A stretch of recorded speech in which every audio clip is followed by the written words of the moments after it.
body bags were whore lies.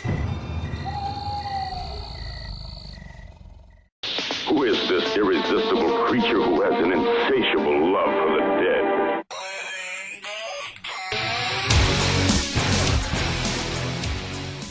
Hey guys, happy Thursday, this is your Fright Chick speaking, and this week I am doing a film that hasn't been released yet. It is called House of the Witch Doctor. Comes from Lost Key Films. It's going to be released on the 29th of August 2016, that's this year people. And I don't know, this one's a bit of a hit or miss for me. Yeah, I'm going to try my best to explain it. Okay, so the second the credits opened, it said Bill Moseley and Leslie Easterbrook, and I was like, holy shit, this is awesome, I love these people. But unfortunately, if you're going to watch it because, you know, they're in it, they're only really in it for about 5 to 10 minutes tops. I'm not kidding. So the basic premise of this movie is a little bit of a mishmash, to be honest. But so we open with a person getting killed. It's like a minute-long scene, and then it's a year later. It really doesn't mean much until the very end. But the rest of the film is we follow, I believe it's like five college kids, or co-eds as you call them, and they're going to go on this, not like a road trip, but they're going to go to one of these girls' parents' house, okay? So they're going to go and visit the parents' house and have this really awesome weekend where they just party and stuff because the parents won't be there, and that's kind of our little setup for these people. And then on the other side, we have these two guys. We have this one guy that got out of prison, goes home to meet his mum, and then it's like, I'm going to go hang out with my friend. I'm just got out of prison. So he meets up with his friend, and they just cause havoc. You know, they just kind of have this little mini reign of terror where they just want to go around being assholes and terrorizing people because they're really sick in their head. And eventually, as they're driving around, they come across the house that the kids are in, and then it kind of all hell breaks loose from there. So we have the two parties in this story. They meet eventually in the film, and then we have this really kind of intense, disturbing film from then on right up until the end. Now, this film is called House of the Witch Doctor. Do not let that title sucker you in, because it is only in the last 15 minutes or so that anything even remotely related to that title actually happens.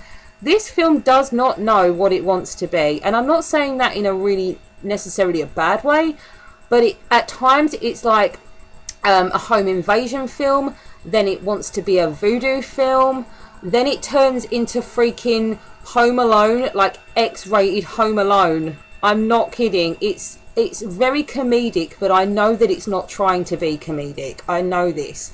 And I was laughing quite a lot at it, and I didn't mean to, but it was very funny, and I'll tell you for why, because the acting in this is not good, okay?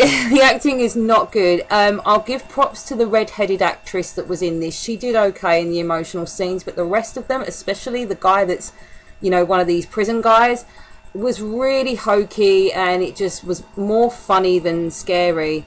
But having said that, there were some times in this film that were very, very intense. This film is intense at times, and my heart pounded, I swear to God. There were certain scenes in this film, my heart was pounding, okay? I was genuinely scared, and just, it kind of got me. And the reason I say this is because, yes, the film is about a bunch of college kids going up to a house, and then subsequently having a couple of convicts come and terrorize them at this house.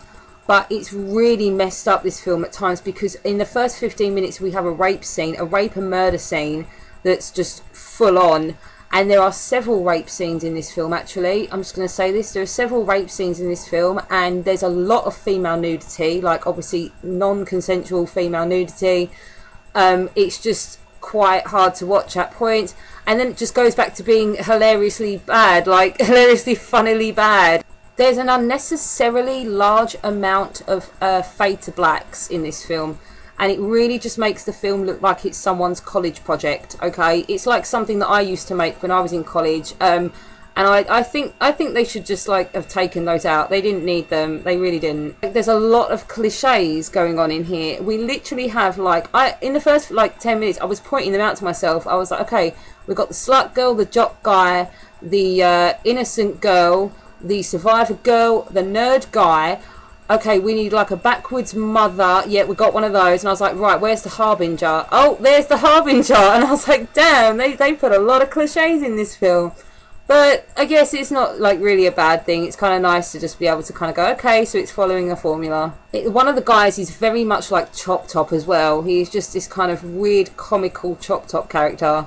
I have to say this though, the death scenes were actually pretty cool. I mean, I'm fully aware that this is a low budget horror film, okay, and some of the effects were ridiculous. I mean, especially the firing of guns was hilarious to me. But the death scenes were actually really, really cool. I really liked them, and they didn't look too fake or anything. So, you know, thumbs up. Big, huge double thumbs up to this film for that.